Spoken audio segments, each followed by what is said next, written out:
Olá pessoal, todos bem? Espero que sim. Eu sou Guilherme e hoje nós vamos falar de grandezas e medidas. O que nós vamos abordar hoje está bastante relacionado com o que vem por diante. Nós vamos falar depois, começar o estudo dos movimentos, e é interessante que a gente tenha bem consolidado, já tenha conhecimento sobre esses conceitos básicos, conceitos elementares. Tudo que for trabalhado depois depende essencialmente de você dominar muito bem esses conceitos que vão ser abordados agora. Então vamos lá. Hoje nós vamos falar então de definição do que são medidas, do que são grandezas, vamos falar de sistemas de unidades, vamos falar do Sistema Internacional de Unidades de Medida e vamos comentar sobre conversão de unidades, mencionando evidentemente os múltiplos e submúltiplos, que é um recurso extremamente útil na hora de representar valores muito grandes ou muito pequenos, apresenta grande facilidade na hora de tratar de vários casos. Primeira coisa que a gente tem que pensar, a primeira pergunta que eu gostaria de fazer na realidade é: o que é medir? Qual o significado de fazer uma medida? O que é medir em essência?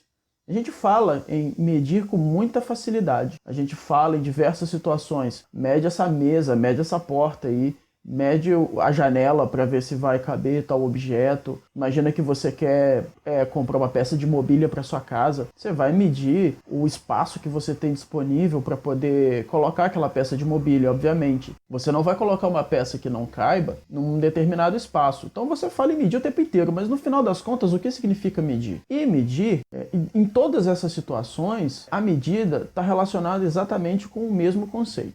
Eu vou usar aqui como motivação o contexto científico, para poder mencionar a ideia de fazer medidas e trazer a definição formal de fazer medidas. O método científico requer, em uma de suas fases, que sejam testadas, sejam colocadas à prova as hipóteses elaboradas para determinado estudo. Fazer testes é a mesma coisa que fazer experiência, fazer experimento, colocar à prova a hipótese que está sendo proposta. E nessa experiência, o objetivo todo de uma experiência, de uma experimentação prática, é justamente que você consiga coletar dados e coletar informações para que esses dados e informações sejam analisadas e você consiga concluir com tanta segurança quanto necessário, ou com tanta segurança e com tanta certeza quanto possível, se a sua hipótese ela é falha ou não. Então, o processo de teste durante o método científico busca coletar informações e, com a análise dessas informações, determinar se a hipótese ela é falha ou não. Se ela for falha, ela é descartada sumariamente. Caso contrário, a hipótese permanece considerada como verdadeira.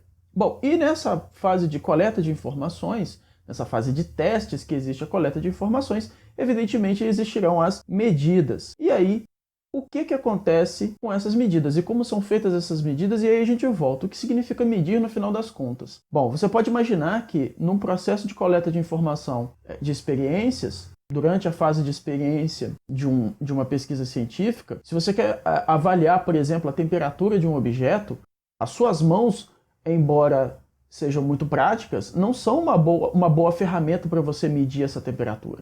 Por quê? Porque a sensibilidade da sua mão é diferente da sensibilidade da mão de uma outra pessoa.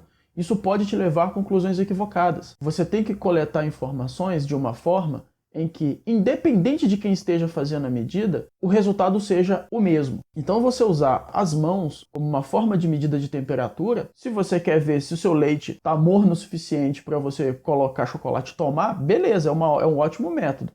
Mas se você quer determinar o comportamento das partículas ali dentro, isso é um péssimo método. Da mesma forma, se você quer medir, por exemplo, a largura de uma porta e saber se um objeto passa por ela, você pode usar passos, não há problema algum. Agora, se você vai fazer a especificação de um componente eletrônico para colocar dentro de um gabinete de computador, por exemplo, essa já não é uma boa forma de você fazer isso. O que eu quero dizer com essa história toda é que para você fazer medida você precisa de um padrão, você precisa de uma referência, você precisa de estabelecer esse padrão, estabelecer essa referência.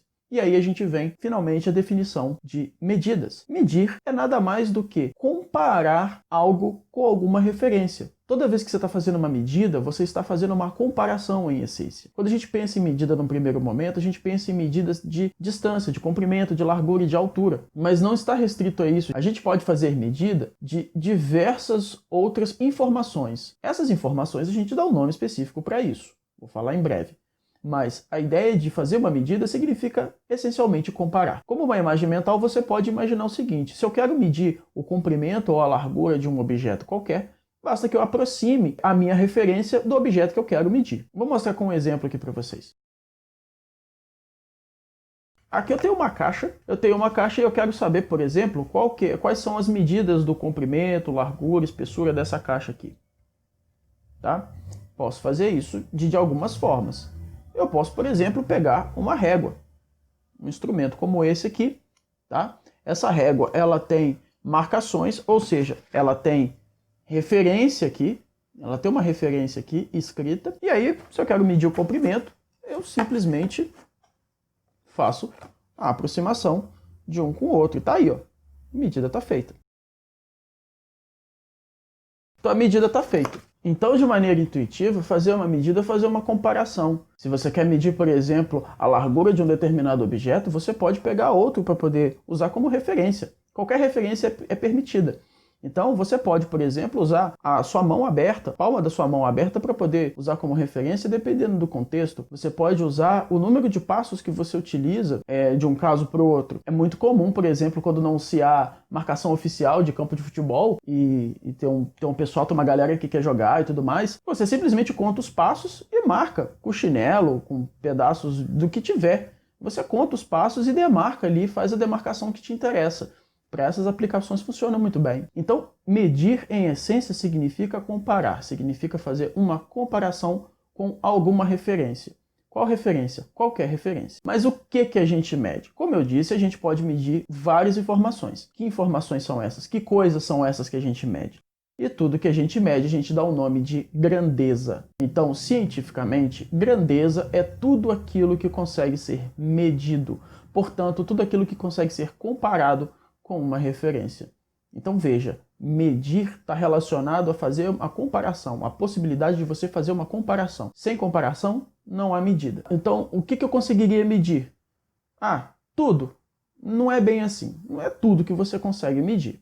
Por exemplo, de maneira geral, você não consegue medir, por exemplo, o sono que você tem, sei lá, segunda-feira de manhã. Você não consegue medir sensações e emoções de maneira geral. Você não consegue medir, por mais que você tente, a raiva que você sente quando, sei lá, seu time perde, por exemplo. Você não consegue, da mesma forma, medir a felicidade ou a alegria que você sente quando o seu time ganha, ou ganha um campeonato, alguma coisa parecida. Enfim, o que eu quero dizer é que sensações humanas, embora, aqui fazendo um paralelo, tá, gente? Aqui fazendo um parênteses, embora lá na área da neurociência existem formas de você fazer medidas de padrões cerebrais e que estão relacionados às emoções humanas, aqui eu não estou falando disso, tá? Aqui eu estou falando de maneira geral, muito mais ampla. Tá? Em geral, sensações humanas, você não consegue medir. Você não consegue dizer que você tem 30 quilômetros de felicidade. Isso não existe. De maneira geral, a gente mede o que a gente consegue comparar. Para as nossas aplicações, para os nossos fins aqui, estaremos restritos a grandezas físicas e a grandezas físicas mais diretamente ligadas à nossa realidade. Então, de maneira resumida, de maneira objetiva, medir significa comparar. E grandeza é tudo que pode ser medido. Tá? E aí vamos aos exemplos. O que a gente consegue medir? O que são grandezas? O que a gente chama de grandeza física?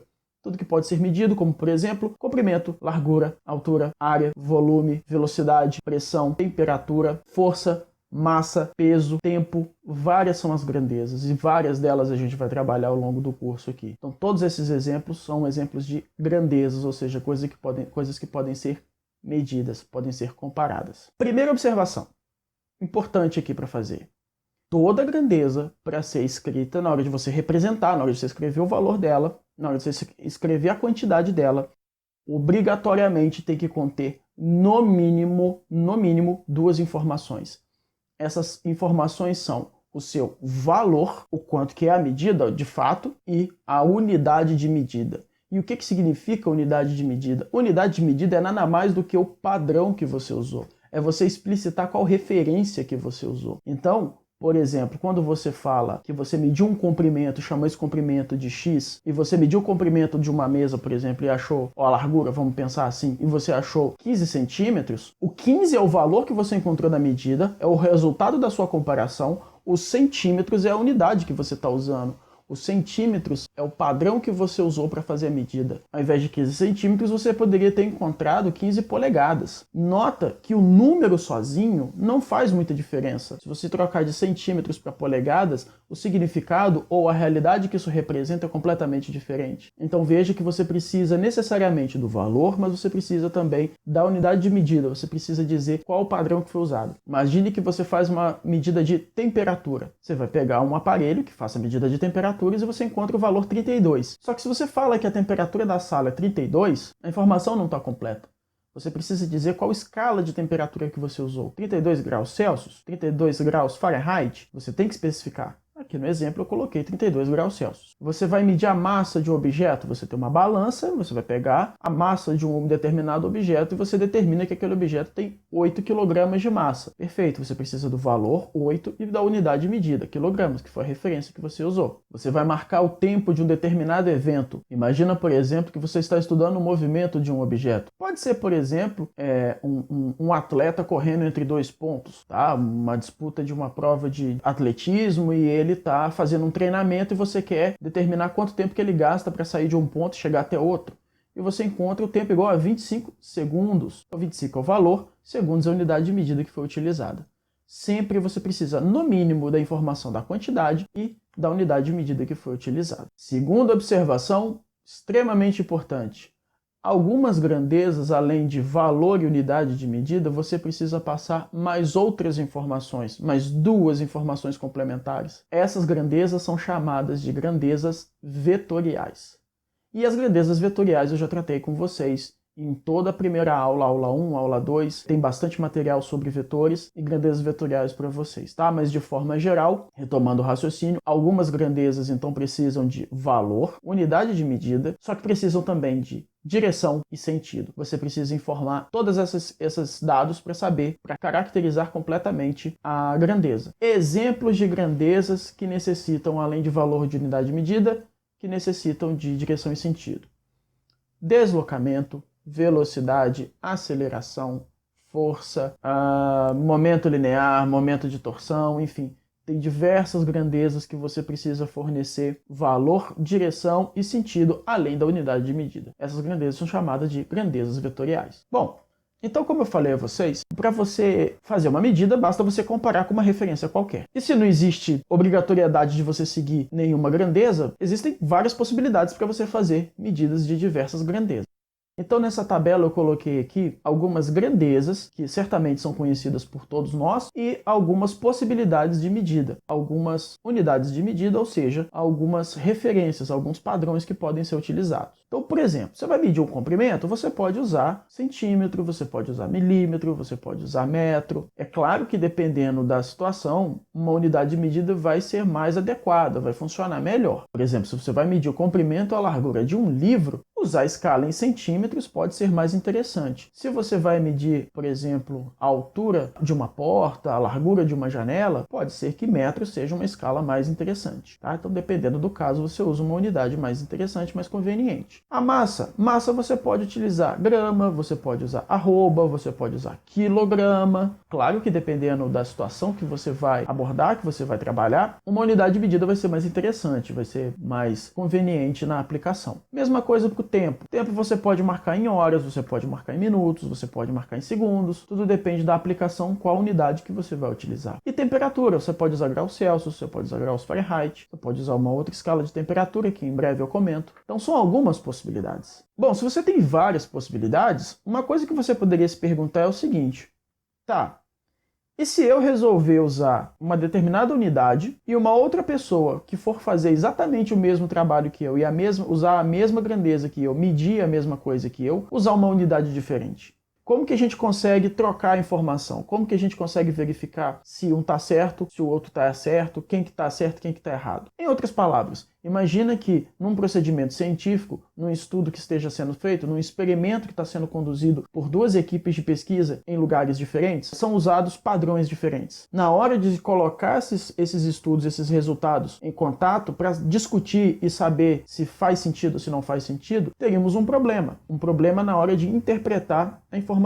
Então, a gente já vê que, por si só, ter vários padrões Por um lado é vantajoso, te permite aplicar o padrão mais interessante em um determinado contexto. Porém, na hora de trocar informação, isso gera um problema. E é para tentar resolver esse problema que foi estabelecido um sistema, um padrão, que se chama Sistema Internacional de Unidades de Medida, muito conhecido como SI. Nas questões que nós vamos abordar, nos pontos abordados em exercícios, atividades, questões de vestibular, Enem, enfim, o que você quiser, questões de concurso, essas coisas, o SI, em diversas situações, o SI é exigido. Então é importante que a gente saiba o que ele é, para que ele serve e como converter as unidades, escrever outras unidades dentro do padrão internacional. Então o sistema internacional, ele vai padronizar, ele vai dizer qual unidade de medida deve ser utilizada para determinada grandeza. Então, ao invés de você ficar livre, de todo mundo ficar livre para usar qualquer coisa, na hora de se comunicar, ter um problema, o padrão internacional vai resolver isso fazendo o seguinte: olha, toda vez que for feito um trabalho, então você tem que utilizar esse padrão aqui. Ele vai estabelecer qual unidade que deve ser utilizada para cada grandeza. Então, o sistema internacional, ele parte de um conjunto básico de 7 grandezas, portanto, 7 unidades de medidas que são chamadas de base ou fundamentais, dependendo da fonte que você observar, e a partir delas, todas as outras unidades são escritas. Então, essa tabela está mostrando qual que é o padrão do sistema internacional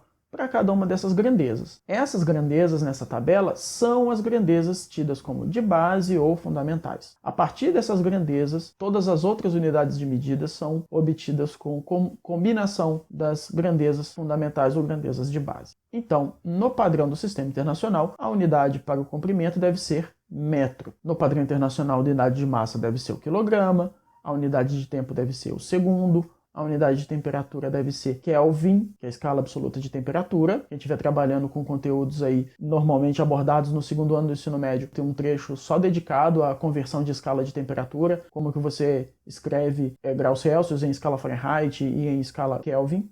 Corrente elétrica, quem trabalha aí com conteúdo de eletricidade, magnetismo, normalmente abordado no terceiro ano do ensino médio, já viu essa grandeza. Quantidade de substância, mol, dentro da física, na área de termodinâmica, dentro da química, na área de termodinâmica também, muito utilizado. E intensidade luminosa, candela. Observa que nessa tabela tem o nome da unidade padrão e, entre parênteses, o símbolo correspondente. Observa que há distinção entre maiúsculos e minúsculos, ok?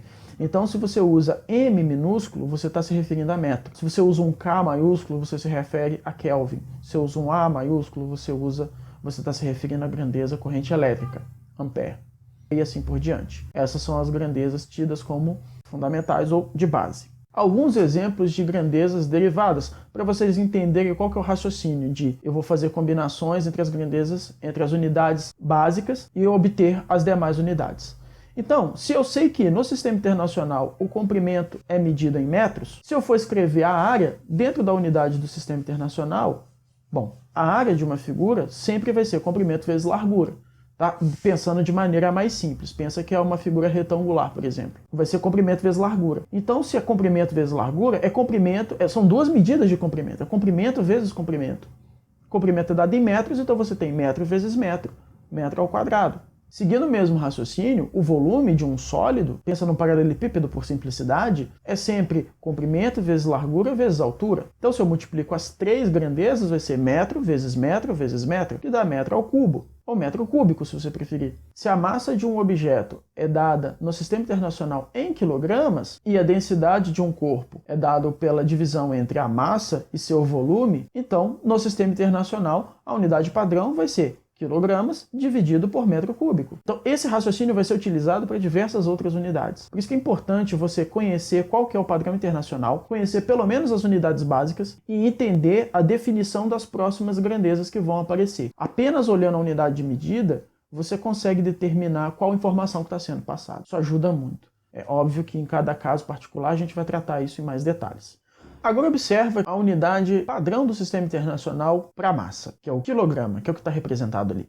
Aqui no quilograma já está embutido uma informação a mais. Esse K minúsculo que aparece aqui do quilo, o quilo do quilograma, não faz parte da unidade de medida. O quilo do quilograma é um múltiplo e é um recurso utilizado para simplificar a notação de valores ou muito grandes ou muito pequenos, no caso de submúltiplos. O que eu quero dizer com isso? É de conhecimento de todos que 1 quilograma corresponde a 1000 gramas. Então, se você pensar na palavra, quilograma é nada mais do que a junção de quilo com grama. E é o que está representado no símbolo aqui. K minúsculo, G minúsculo. Então a unidade de massa, se você for parar para pensar dessa forma, é o grama. E quando você tem o quilograma, você tem alguma coisa adicionada a esse grama. Essa que é a lógica dos múltiplos e submúltiplos. Bom, cada múltiplo e cada submúltiplo funcionam como um prefixo que correspondem a um fator multiplicativo para aquela determinada grandeza. Primeiro múltiplo que a gente coloca na tabela é o múltiplo deca, representado, simbolizado pelo DA minúsculo. Isso significa um fator multiplicativo vezes 10. O que isso quer dizer?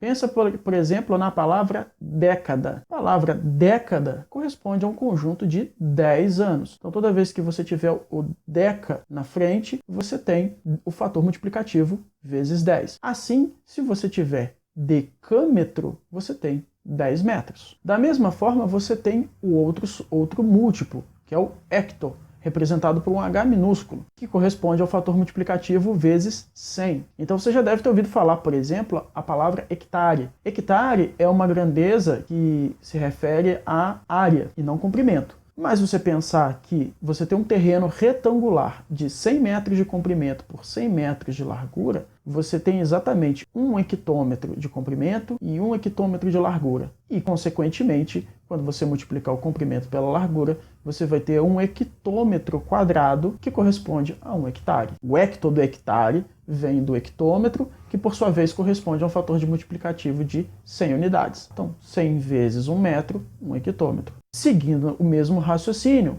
chegamos no quilo do quilograma, no quilo do quilômetro. O quilo, 1 quilograma ou 1 quilômetro, correspondem respectivamente a 1000 gramas e 1000 metros. Por quê? Porque o fator quilo, o múltiplo quilo, corresponde a um fator multiplicativo vezes 1000. É muito comum pessoas se referirem, por exemplo, ao valor de alguma coisa. Quanto que você pagou, sei lá, vamos pensar em equipamento tecnológico, especialmente nos últimos tempos, que tem tido preços muito elevados. Quanto que você pagou ou quanto que custa tal produto? Imagina aí, sei lá, um processador. Um processador, dependendo do caso, ele está custando 2K. O 2K, o K do 2K é o fator quilo, é 2000. Tá? Obviamente que essa informação do ponto de vista científico está incompleta. Ele deveria falar 2K reais, ou 2.000 reais, ou 2K dólares, 2.000 dólares, enfim, depende da unidade de medida. Mas a ideia aqui é essa. O fator quilo corresponde ao fator 1000. O múltiplo quilo significa o fator vezes 1000. Então, quilômetro, 1000 metros. Quilograma, 1000 gramas. Você pode expandir essa ideia, obviamente, para qualquer outra grandeza. Kilonewton, 1000 newtons. Kilowatt, 1000 watts. E assim por diante. Então, seguindo a lógica, a gente tem o múltiplo mega, que corresponde ao fator multiplicativo 1 milhão. Então, se você tem megahertz, você tem 1 milhão de hertz. Se você tem megawatt, você tem 1 milhão de watts. E assim por diante. Seguindo, você tem o múltiplo giga, que corresponde ao fator multiplicativo de 1 bilhão. Correto? Então, quando você tem gigahertz, você tem 1 bilhão de hertz. 1 gigawatt, você tem 1 bilhão de watts. Então, se você tem 1,2 gigawatt de energia, você tem 1,2 bilhões de watts de energia. E, finalmente, você tem o múltiplo tera, que corresponde ao fator multiplicativo trilhão. Então, se você tem um HD de capacidade de armazenamento de 1 terabyte, teoricamente você tem aproximadamente 1 trilhão de bytes disponíveis para você utilizar. Tá? Falo teoricamente e aproximadamente porque existe um problema de conversão de base 10 para base 2, não vou entrar nesses detalhes aqui. A ideia é só mostrar o fator multiplicativo na base 10, que é o que nós vamos utilizar aqui. Bom, só que, como você pode imaginar, fatores multiplicativos muito grandes, 1 bilhão, 1 trilhão, 1 milhão, mesmo 1000, dependendo do caso, pode ser ruim, pode ser pouco prático na hora de você representar isso no papel, na hora de você fazer a representação de um documento, na hora de você fazer cálculos. Então, eu vou apresentar para vocês aqui uma forma de notação que eu uso bastante e que é extremamente útil nesse caso, que é a notação na potência de 10. Todos esses valores que a gente viu aí podem ser escritos como uma potência de 10. Vai ser o 10 com o expoente correspondendo ao número de zeros que o segue. Seguindo essa lógica, de acordo com esse raciocínio, o múltiplo deca corresponde a 10 elevado a 1, o múltiplo hecto corresponde a 10 elevado a 2 e o quilo corresponde à potência de 10 elevado a 3. Então, primeiro de tudo, observa o padrão nesses três primeiros. Foi subindo, o expoente foi aumentando de 1 em 1. 10, depois 100, depois 1000. Agora, nota o salto do quilo para o mega. O mega corresponde a uma potência de 10 elevado a 6. Observa o próximo salto, do mega para o giga. Mega para o giga você tem uma potência de 10 elevado a 9. E do giga para o tera você tem uma potência de 10 elevado a 12. Então nota, observa que deca, hecto e quilo, você tem uma potência aumentando sempre de uma unidade. 10 elevado a 1, 10 elevado a 2, 10 elevado a 3. Daqui para cima, você vai aumentar sempre de 3 em 3. 10 elevado a 6, 10 elevado a 9, 10 elevado a 12. E caso você tenha ainda alguma dificuldade, basta você fazer a associação com o número de zeros. Conta o número de zero aqui que você vai ver que tem exatamente 12 zeros, 9 zeros, 6, 3, 2 e 1. Essa é a ideia. Pois bem, isso para valores muito altos. E para valores muito pequenos? Quando a gente quer ter um valor muito pequeno, a gente tem o mesmo problema de valores muito grandes.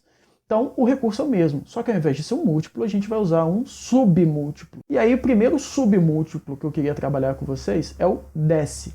Pensa no seguinte, imagina que você tem uma barra, tá? Uma barra qualquer. Pronto. Imagina que você tem uma barrinha como essa aqui, tá? Imagina que você tem uma barra como essa. Vou chegar mais perto aqui, ó. Tá? Eu posso pegar essa barra, eu posso pensar nessa barra e dividir essa barra em 10 pedaços idênticos. Quebrar essa barra em 10 pequenos pedaços. Se eu quebrar essa barra em 10 pedaços, um pedacinho desses vai corresponder a 1/10 dessa barra. Então, se eu tenho uma barra que eu quebrei em 10 pedaços, um desses pedaços vai corresponder a 1/10. Então, quando eu tenho 1/10, eu estou dividindo por 10. Portanto, o meu submúltiplo, o dec, vem de décimo. Eu estou dividindo por 10. E o fator multiplicativo é o 0,1. Só caso você não esteja associando, 0,1 é o mesmo que 1 dividido por 10. Então, o submúltiplo dec vem de décimo, 0,1. Seguindo o mesmo raciocínio, o submúltiplo cent vem da mesma ideia. Só que ao invés de você pegar aquela barra e dividir em 10 pedaços, você vai dividir em 100 pedaços. Um pedacinho daquela barra vai corresponder exatamente a 1/100º daquela barra. Se você tem uma barra de 1 metro, por exemplo, se você tem uma barra de 1 metro de comprimento e divide essa barra em 100 pedaços, cada um desses pedaços vai ter 1/100º de metro, 1 centímetro. Portanto, o cent do centímetro é o cent de centésimo, que é dividir por 100, que é o mesmo que multiplicar pelo fator 0,01. Seguindo o raciocínio, a gente tem o mili. E de onde vem esse mili do milímetro? Vem de você pegar uma barra de 1 metro de comprimento e ao invés de dividir por 100, você vai dividir por 1000. E cada pedacinho corresponde a 1/1000 daquela barra. Então, se a barra tem 1 metro, cada pedacinho desse 1 metro dividido por 1000 tem 1/1000, portanto, 1 milímetro de dimensão. Então o fator multiplicativo é 0,001. Seguindo o mesmo raciocínio, a gente continua com os submúltiplos. E os submúltiplos ainda são micro, nano e pico, com os fatores multiplicativos escritos aí. Obviamente vocês já devem imaginar que até o mili ainda dá para poder escrever, representar, fazer multiplicação. Mas do micro para baixo já fica mais complicado, porque são valores com muitos dígitos. Então, nada mais simples do que transformar isso em potências de 10. Aqui vale lembrar, então, caso você não se recorde, valores decimais, quando você escreve em potências de 10, o expoente vai ter sinal negativo, para indicar justamente que são decimais. Então, o fator dec é a mesma coisa que o 10 elevado a menos 1. Cent é a mesma coisa que o 10 elevado a menos 2. Mili é a mesma coisa que o 10 elevado a menos 3. Você já pode imaginar, lembrando do comportamento da tabela anterior, que os três primeiros aqui foram de 1 em 1, de 1 em 1 unidade, menos 1, menos 2, menos 3. E o próximo salto aqui, seguindo o mesmo raciocínio, como era de se esperar, menos 6, menos 9 e menos 12. E eu vou usar, quando a gente estiver trabalhando, quando aparecerem exercícios e tudo mais, eu vou usar essa conveniência da potência de 10 para poder representar os valores e fazer os cálculos. Facilita muito a nossa vida, especialmente na hora de fazer conversões de unidades. Então foi isso, pessoal. Por agora nós falamos de medidas e grandezas, definimos medidas, definimos grandezas, falamos de sistemas de unidades, na verdade, que é a referência que você pode utilizar, qualquer referência que você pode utilizar. falamos do padrão internacional, quais as unidades que devem ser utilizadas de acordo com o sistema internacional para determinadas grandezas, passamos não por todas, evidentemente, mas por algumas delas, e finalmente falamos também sobre múltiplos e submúltiplos, que vai ser utilizado dentro de conversão de unidades. Esses múltiplos e submúltiplos aparecem na hora de fazer conversão entre unidades. Na nossa próxima aula, então, a gente vai falar de alguns exemplos de conversão entre unidades, tá? Vou resolver algumas questões com vocês e vamos falar também de conceitos básicos de estudo dos movimentos. Aí a gente já começa a entrar na mecânica, que, digamos assim, é a parte que normalmente as pessoas têm mais dificuldade. É isso então, pessoal. Muito obrigado, um forte abraço a todos vocês e cuidem-se bem.